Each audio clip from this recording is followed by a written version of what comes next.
Astrology एक divine या दैवी विद्या है। एस्ट्रोनॉमी के लेक्चर्स हम ले रहे हैं और एस्ट्रोनॉमी के लेक्चर को और आगे बढ़ाते हुए आज आपसे डिस्कस करेंगे ऋतुओं के बारे में। ऋतुएं या सीजन्स जो चेंज होते हैं साल भर में, कभी गर्मी, कभी जाड़ा, कभी बरसात, आप देखते हैं तो ऋतुएं कैसे चेंज होती हैं, किस तरीके से चेंज होती हैं, क्लाइमेट्स कैसे चेंज होते रहते हैं, इसके बारे में आपको बताएंगे।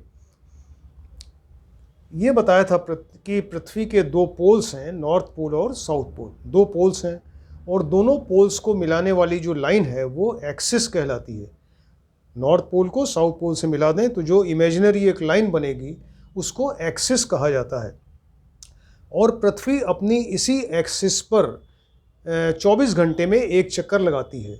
एक तो सूर्य की तरह चारों तरफ चक्कर लगा रही है, दूसरा अपनी भी रोटेशन अपनी एक्सिस पे भी रोटेट करती जा रही है। तो जो अपनी एक्सिस पे घूमती है उसको 24 आवर्स में उसको रोटेशन कहते हैं और इस रोटेशन से दिन और रात होते हैं। अब पृथ्वी सूर्य का भी चक्कर लगाती है, साल में एक बार, वर्ष में एक बार चक्कर लगाती है। और इस जिस ऑर्बिट पे घूमती है सूर्य के चारों तरफ उसको एक्लिप्टिक कहा जाता है। तो ये जो रास्ता है, पथ है, मार्ग है जिस पे घूम रही है, तो वो पूरी तरह सर्कुलर नहीं है, पूरी तरह गोल नहीं है, बल्कि थोड़ा सा अंडाकार है और उसको एक्लिप्टिकल या अंडाकार कहते हैं। और उस रास्ते को, उस ऑर्बिट को एक्लिप्टिक कहा जाता है। एक्लिप्टिक या प्लेन ऑफ ऑर्बिट भी कहते हैं। तो एक्लिप्टिक या प्लेन ऑफ ऑर्बिट पे पृथ्वी जो है सूर्य का चारों तरफ चक्कर लगाती रहती है और साल में एक चक्कर लगाती है सूर्य का, उसको रिवॉल्यूशन कहते हैं। और इस रिवॉल्यूशन की वजह से क्लाइमेट्स चेंज होते रहते हैं। एक तो ये है कि रोटेशन से दिन और रात और रिवॉल्यूशन से क्लाइमेट्स चेंज होते रहते हैं। अब पृथ्वी की एक्सिस आपको बताया, नॉर्थ पोल साउथ पोल को जिस ऑर्बिट पे घूम रही है पृथ्वी वो हुआ एक्लिप्टिक। अब पृथ्वी की एक्सिस जो है वो उस ऑर्बिट पे बिल्कुल परपेंडिकुलर नहीं है, यानी 90 डिग्री का कोण नहीं बना रही है, बल्कि वो 66.5 डिग्री का एक एंगल बनाती है। यानी पृथ्वी जो है वो उसकी एक्सिस झुकी हुई है उस एक्लिप्टिक पे जिस पे घूम रही है सूर्य के चारों तरफ। तो वो 66.5 डिग्री का जो झुकाव है, एक इंक्लिनेशन है टुवर्ड्स एक्लिप्टिक, उसकी वजह से ही सीज़न चेंज होते रहते हैं। अगर सपोज़ वो एक्लिप्टिक बिल्कुल परपेंडिकुलर होती तो दिन और रात पूरे विश्व में बराबर होते और ये क्लाइमेट्स का वेरिएशन इतना नहीं होता फिर। क्लियर? तो वो 66.5 डिग्री जो है वो उसकी एक्सिस एक्लिप्टिक के ऊपर झुकी हुई है। पृथ्वी का जो नॉर्थ पोल है तो उस अपने रिवॉल्यूशन में, पृथ्वी का जो रिवॉल्यूशन है एक साल का सूर्य के चारों तरफ पृथ्वी का, तो उसमें पृथ्वी का नॉर्थ पोल जो है वो सन की तरफ रहता है। देखिए, साल के 6 महीने पृथ्वी का जो नॉर्थ पोल, ये नॉर्थ पोल, साउथ पोल, ये बीच में सन, तो नॉर्थ पोल इसका 6 महीने तक सूर्य की तरफ रहता है और 6 महीने जो है वो दूसरे 6 महीने में साउथ पोल सूर्य की तरफ रहता है। तो नॉर्थ पोल में आपको बताया था पहले कि नॉर्थ पोल में उस समय यानी आर्कटिक सर्किल की तरफ या आर्कटिक पोल की तरफ, जब नॉर्थ पोल की तरफ सन जाता है उत्तरायण में, तो फिर उस समय दिन बड़े, रात छोटी होती है और ये आर्कटिक सर्किल के आगे का एरिया उसको लैंड ऑफ मिडनाइट सन कहते हैं। यानी सूर्य 24 घंटे चमकता रहता है और उस समय यहाँ पर अंधेरा रहता है, पूरा सूर्य उदय ही नहीं होता। और जब नेक्स्ट 6 मंथ में जब साउथ पोल सन की तरफ रहता है तो यहाँ साउथ में हमेशा लाइट रहेगी और सूर्य चमकता रहेगा और नॉर्थ हमेशा अंधेरा बना रहता है। ये आपको कल बताया था हमने।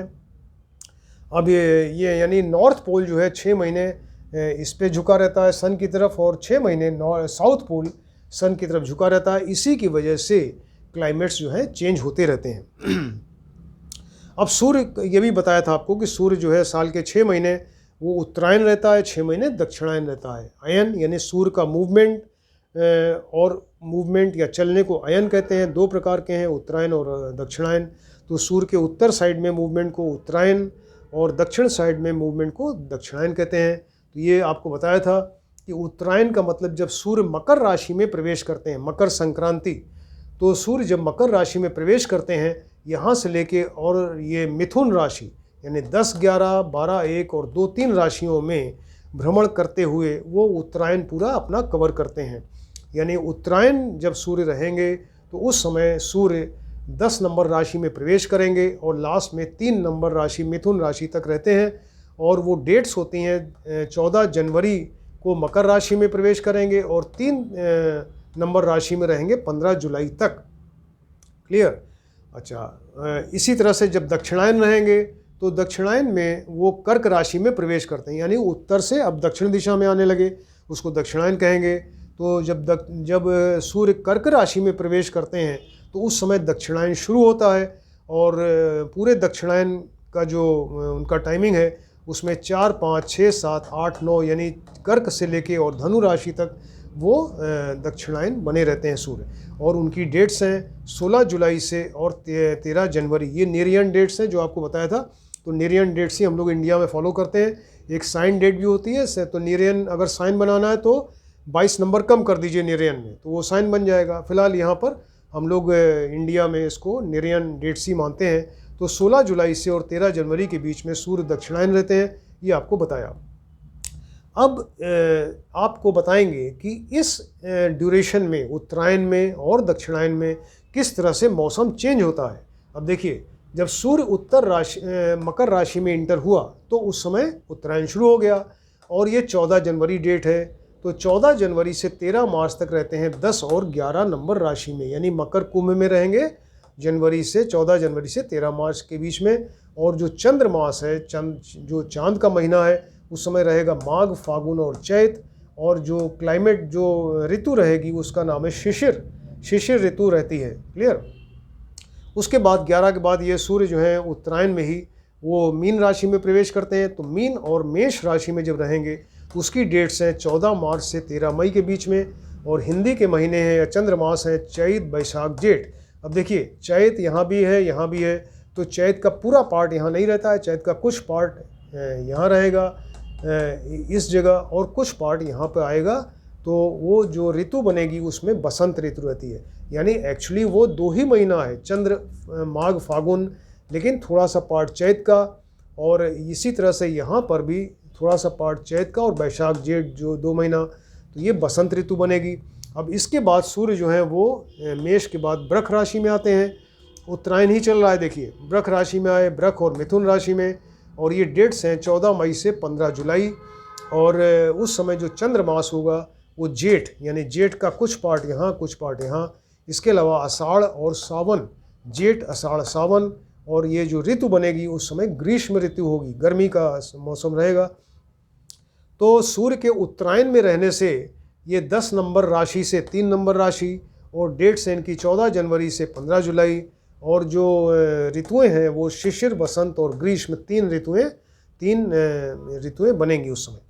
अब सूर्य जो है वो 3 नंबर से 4 नंबर में प्रवेश कर जाएंगे कर्क राशि में, और यहाँ दक्षिणायन स्टार्ट हो गया।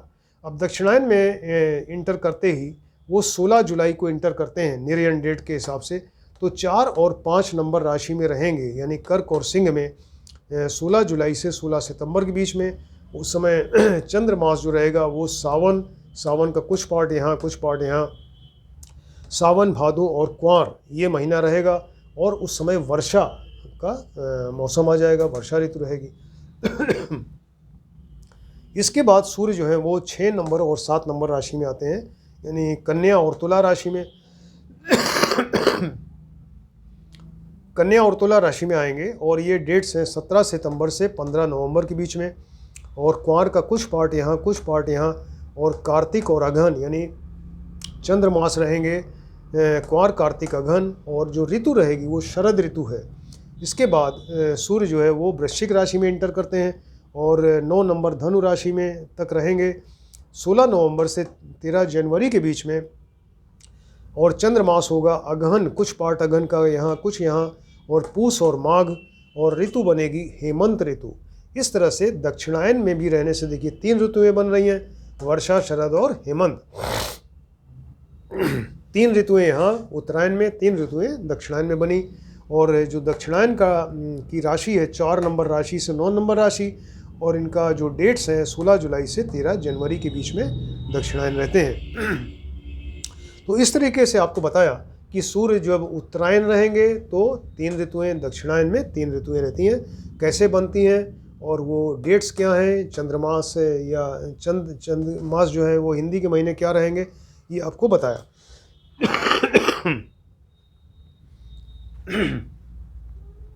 अब देखिए, जब तक एक सौर वर्ष में, सौर वर्ष मतलब एक सौर वर्ष होता है, एक चंद्र वर्ष होता है, तो जब तक एक सौर वर्ष में 12 सूर्य संक्रांति होगी तब तक 2-2 सौर मास होंगे और 2-2 चंद्रमास होंगे।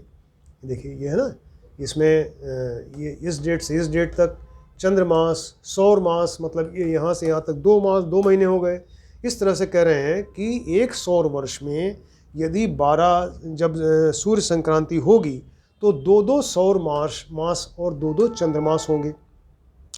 आपने सुना होगा कि कभी कभी अधिमास हो जाता है। लोग कहते हैं ना, ये अधिमास चल रहा है, मल मास चल रहा है या 6 मास चल रहा है। तो जब अधिमास होता है तो 12 सूर्य संक्रांति में उस समय सौर के जो महीने हैं, सौर महीने, वो तो 2 ही 2 रहेंगे, लेकिन चंद्रमास जो है वो 12 की जगह 13 हो जाएगा किसी एक महीने में। मतलब साल में किसी एक महीने में वो 2 की जगह चंद्रमास 3 हो जाएगा। तो जिस समय अधिमास होगा तो उस समय 12 सूर्य संक्रांति और 13 उसमें चंद्रमास होंगे। और कोई एक ऋतु जो है वो 3 महीने की हो जाएगी। ऐसे एक एक ऋतुएँ देखिए 2-2 महीने की हैं, लेकिन जब अधिमास होगा तो कोई एक ऋतु ऐसी होगी साल में जो कि 3 महीने की हो जाएगी जब अधिमास होगा।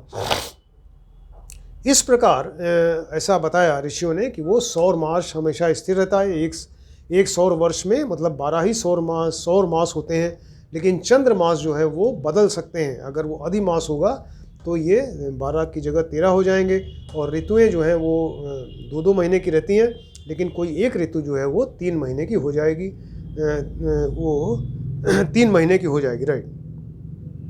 तो इस तरह से सौर मास बताया कि वो स्थिर रहता है, लेकिन चंद्रमास जो है वो चंचल है या चर है और वो बदल सकता है। तो आज आपको हमने बताया कि ये सूर्य जो है उत्तरायण और दक्षिणायन, और उत्तरायण में क्या डेट्स हैं, कि क्या क्या राशियां हैं, और उस समय क्या क्या चंद्रमास होते हैं, और कौन कौन सी 3 ऋतुएं आती हैं। इसी तरह दक्षिणायन में 4 नंबर से 9 नंबर राशि में दक्षिणायन रहते हैं, 16 जुलाई से 13 जनवरी के बीच में दक्षिणायन रहते हैं, और चंद्रमास उस समय क्या क्या आते हैं ये बताया आपको। और 3 ऋतुएं वर्षा, शरद और हेमंत ऋतु आती है। ये चीज़ एस्ट्रोलॉजी से रिलेटेड है और काफ़ी इम्पोर्टेंट है, तो इसको जानना ज़रूरी है, इसलिए आपको बताया हमने इसके बारे में। तो ये एस्ट्रोनॉमी का काफ़ी इम्पोर्टेंट चैप्टर है, इसको आप ध्यान से देखें और सुने। और अगर अभी आपने सब्सक्राइब किसी ने नहीं किया है तो सब्सक्राइब करें और इसको ध्यान से आप देखें। Thank you.